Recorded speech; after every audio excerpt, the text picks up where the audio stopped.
کا دل کی ہمسائیگی سے ملتا ہے۔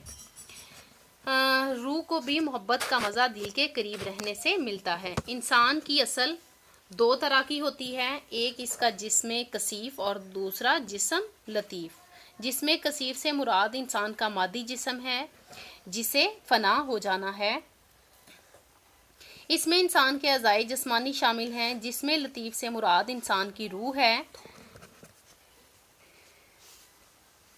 روح اور جسم کا آپس میں چولی دامن کا ساتھ ہے۔ روح کے بغیر جسم بیکار ہے اور جسم کے بغیر روح کی کوئی حیثیت نہیں ہے۔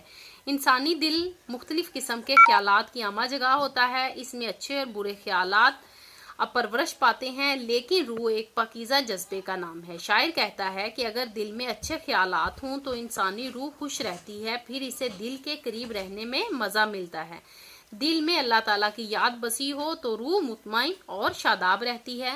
اسٹوڈنٹس، اس غزل کا شعر نمبر 3، 4، 5 اور 6 جو ہے یہ بہت اہم ہے۔ بورڈ میں یہ 3 سے 4 دفعہ پہلے بھی آ چکے ہیں۔ یہ چاروں اشعار آپ نے بہت اچھے سے کرنے ہیں۔